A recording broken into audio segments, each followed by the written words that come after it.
Cory Booker. So much to discuss, but let's start on this breaking news.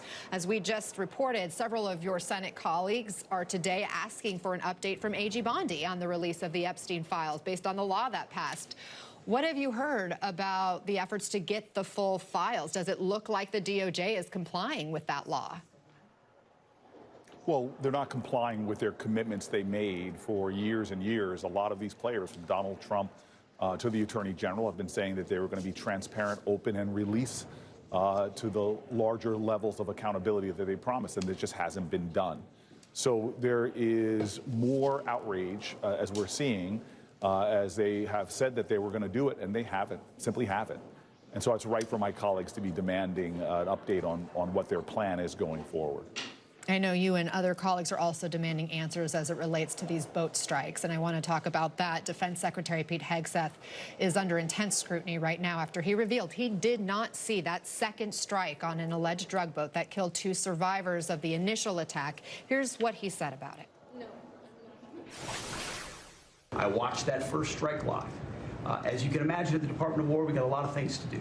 So I didn't stick around for the hour and 2 hours, whatever, where all the sensitive site exploitation digitally occurs. So I moved on to my next meeting.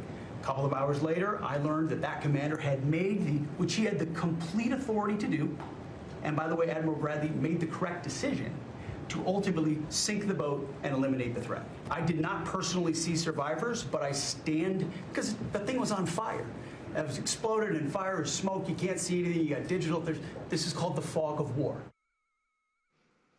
What's your reaction to those comments by Secretary Hegseth? I mean, he's incompetent, and we've known that from the beginning.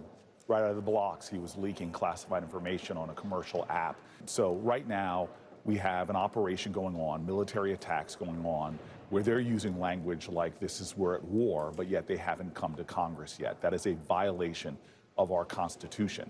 And if we're not at war, then attacking boats like this is criminal activity and should be investigated as such.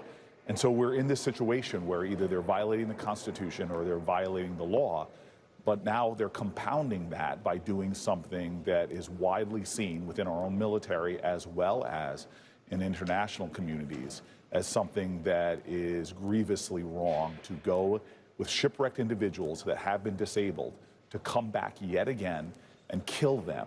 This is not who we are. This is not America. And this is a man that, instead of saying the buck stops with me, I take accountability and responsibility, he again is trying to dodge that because he finds himself yet again, because of his incompetence and failures in leadership, he finds himself in the hot seat.